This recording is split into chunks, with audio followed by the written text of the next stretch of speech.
What the heck was that?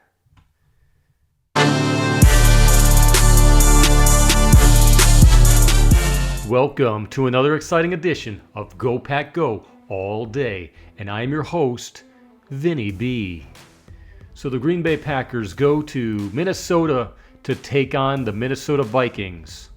This game was an opportunity for the Green Bay Packers to possibly snag the 5 seed, or for the Packers to lose, and so that the Vikings and the Lions can have a showdown for the 1 seed. So clearly the Packers have lost this game 27-25. The Vikings won. Yeah. First drive of the game, the Green Bay Packers just ran the ball down the throats of the Vikings. They just ran the ball down their throats, and they get all the way up to the 30-yard line, and some way, somehow, the Vikings were able to snag the ball out of the hands of Josh Jacobs, causing a fumble, causing a turnover. And so that was very painful because the Packers were right there, right in range for at least a field goal at that point. So then the Vikings get the ball, they stop them. The Packers defense did pretty good right then and there. Packers offense finally get the ball again. They get the ball down the field. They get a field goal. Okay, it's 3-0 Packers after the first quarter. Then in the second quarter, things get a little bit dicey. The Packers were not getting to Sam Darnold like I thought. If they were going to lose this game, it would be because they didn't get to Sam Darnold. Some way, somehow, the Vikings threw the ball to Jalen Nailor a couple of times in the second quarter and got a 31-yard passing touchdown. So the Vikings were up 7-3. Then the Packers, they get the ball back and they try to throw three bombs. You can't just go for 3 bomb throws in a row and expect to push the needle, okay? The running game was working, so why didn't they use it? I was just so surprised at this point that they weren't running the ball after it was 7-3 in the game. So the Vikings, they get another field goal. It's 10-3. Then at the close to the half of the game, the Vikings go for a long field goal. They're like out there all the way out to like freaking 55 yards. I think it might have been a 60-yard field goal. And the freaking Zebras call offsides on the Packers. Number 56, Edgerrin Cooper. I was just shocked because you look at the replay, there wasn't an offsides. Matt LaFleur was trying to call timeout. They weren't even allowing him to get the timeout until he freaking screamed it, timeout, and tried to ice the kicker after the penalty, but didn't matter. Freaking Vikings get their field goal. I also thought in the first half of the game, there was a point in which the Packers got the ball all the way down the field, but they went for it on 4th down, and I think they should have went for the field goal there, but they didn't. So, I mean, it was a risk. And that's a risk they had to take. So at the half, it's 13-3. Vikings are up. And we're going into the half. And the Vikings get the ball. They get a touchdown right away. Jordan Addison, 18-yard touchdown. At this point, it's 20-3. Packers are down by 17. Plenty of time in the game. Then the Packers turn around and get their touchdown, a Josh Jacobs running touchdown.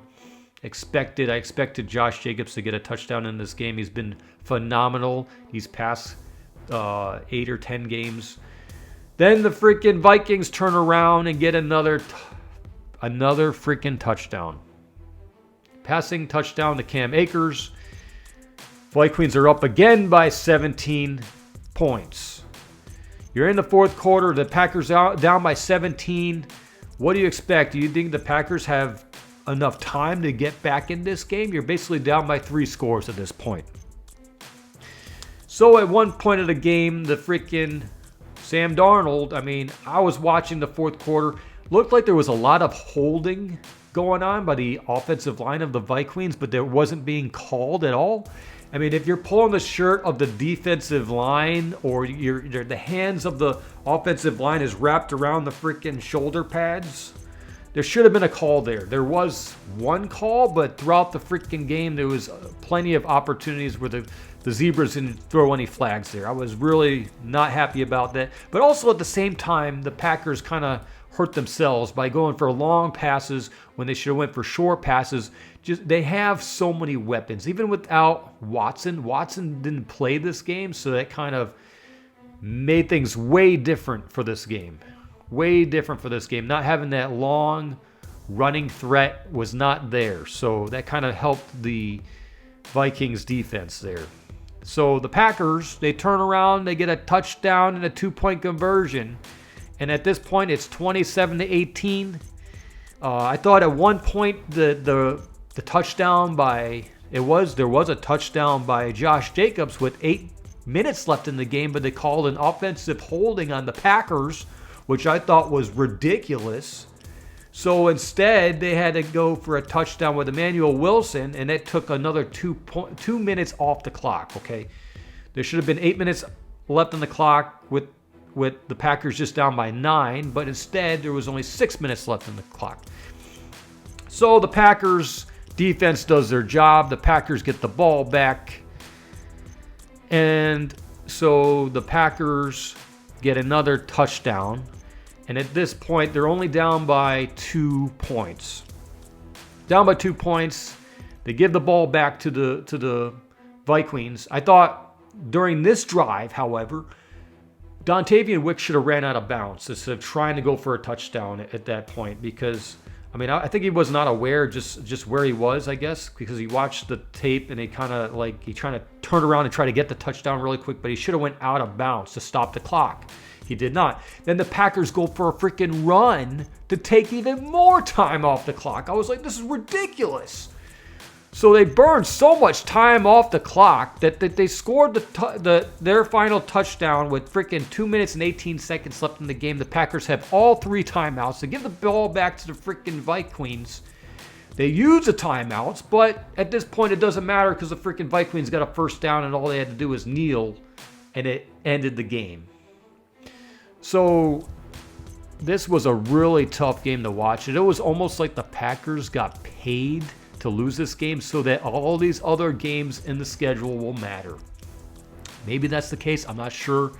But it definitely looked like the Packers were not playing like the Packers in the first half of this game. They kind of tried a little bit harder in the second half to make it look more exciting, maybe to just minimize the spread because these games are betted on. I hate the whole betting thing. I think they should eliminate betting in these games, but apparently the NFL makes money off these freaking betting. So, overall, I'm not, too mad about it, but I would have liked to have seen the Packers win this game and prove to all these stupid analysts that the Packers can beat a playoff caliber team. The Vikings are a playoff caliber team, and we'll see if they'll even face each other again in the playoffs. But at this point, if the Packers are going to face the Vikings in the playoffs, it'll be in their ballpark. So, Packers, they only have opportunity to either keep the 6th seed or become the 7th seed. In my honest opinion, the Packers need the 6th seed here because I don't want the Packers to go all the way out to freaking Philly and go up against a freaking Philly team. It's really tough to beat the Eagles in Philadelphia, okay? I'd rather have the Packers go to either against the Las Vegas, the Rams or the freaking Buccaneers for the first game of the playoffs, but we'll see.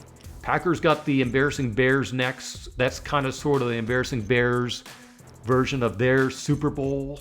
Maybe they want to try to beat the Packers for the final game of the season just to prove themselves that they made a good choice with Caleb Williams, but I still think the Bears are just not a playoff caliber team. So this final game of the season does not prepare the Packers in any way for the playoffs because Packers will be able to get right through that offensive line. The offensive line of the Vikings were really tough in this game. The holding that was not called, it really pissed me off a little bit. But more credit to the Vikings. They played a better game. They had more time to throw the football than the Packers did, so good on them. See you in the playoffs, possibly. You know, the Packers and Vikings, they might face each other in the playoffs. You never know. They have to get through a whole lot of obstacles themselves. You know, you still got the Eagles, you still got the Lions, the dirty, rotten, liar Lions. But we'll see what happens. And that's all I got to say. That's all I got to say. Hit that hit that like and subscribe button, and go Pack Go all day. Also, please be on the lookout for my live streams on YouTube. Playoffs? Don't talk about it. Playoffs? You kidding me? Playoffs? I just hope we can win a game. Another game.